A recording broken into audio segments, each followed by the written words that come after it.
Olá, irmãos.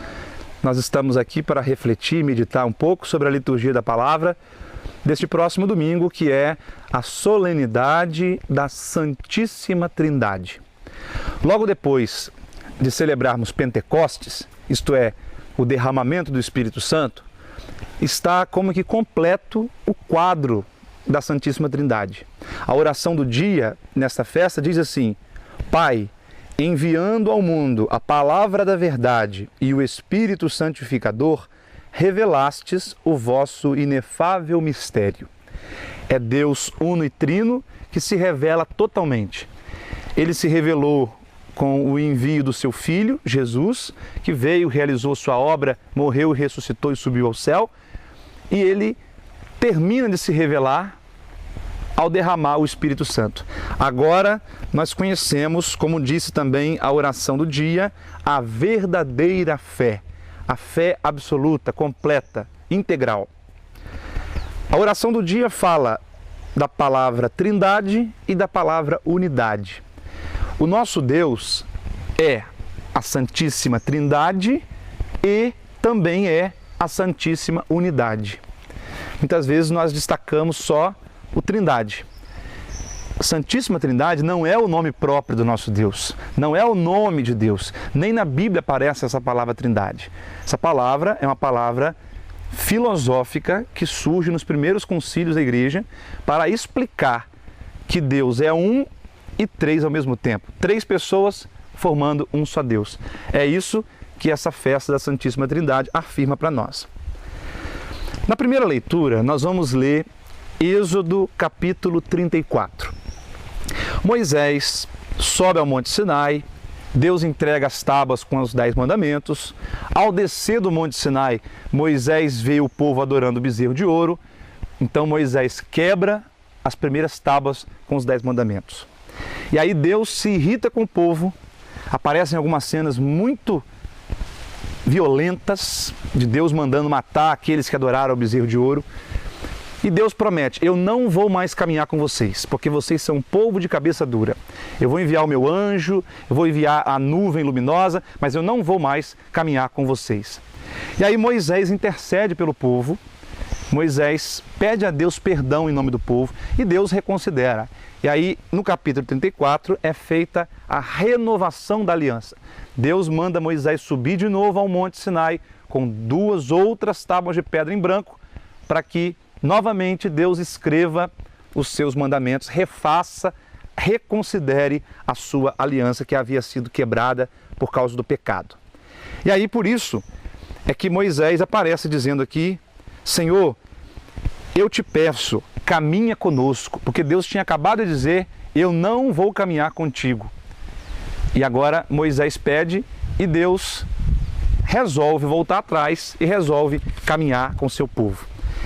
Essa palavra é colocada aqui na primeira leitura da festa de hoje, porque o fim da oração de Moisés diz assim: embora este povo seja um povo de cabeça dura, perdoa nossas culpas e nossos pecados e acolhe-nos como propriedade tua.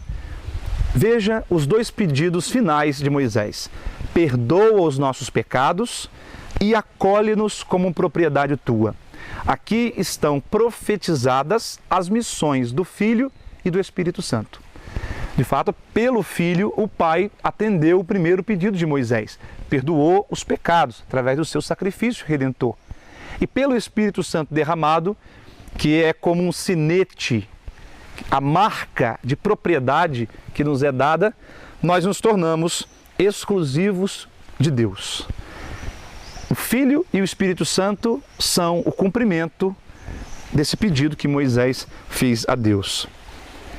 A segunda leitura é a segunda carta de Paulo aos Coríntios, capítulo 13. É o encerramento da carta e o apóstolo Paulo faz, como de costume, uma saudação final usando uma fórmula trinitária. É daqui que a igreja retira aquela saudação logo no início da missa, logo depois do sinal da cruz. A graça do Senhor Jesus Cristo, o amor de Deus e a comunhão do Espírito Santo estejam com todos vós. Aqui aparecem em paralelo as 3 pessoas da Trindade. Apesar de que, como eu disse, não aparece explicitamente a palavra Trindade na Bíblia, aparece claramente a ideia de que o Pai, o Filho, o Senhor Jesus e o Espírito Santo estão em paralelo. E eles são o nosso Deus, uno e trino. O Evangelho é João capítulo 3, a conversa de Jesus com Nicodemos. E aparece aqui Jesus fazendo como que o resumo de toda a história da salvação, o resumo de toda a Sagrada Escritura. Jesus diz: Deus amou tanto o mundo que deu o seu Filho unigênito para que não morra todo o que nele crer, mas tenha a vida eterna. E onde está o Espírito Santo? O contexto original, se nós pegarmos lá a conversa de Jesus com Nicodemos, Jesus fala com Nicodemos que é necessário nascer da água e do Espírito. Então, nesse discurso com Nicodemos, Jesus revela o Pai, o Filho e o Espírito Santo. E manifesta aqui que quem tem essa fé verdadeira, quem acreditou no nome do Filho unigênito, não é condenado. Quem não crê já está condenado, mas quem crê está salvo. Aqui aparece a fé não como uma correspondência da mente a uma verdade objetiva, mas a fé como âncora de salvação. A nossa fé, queridos, não é um conjunto de teorias. A nossa fé é uma pessoa concreta que nos salva de um mal concreto e nos introduz num bem muito concreto, a salvação. Até mais.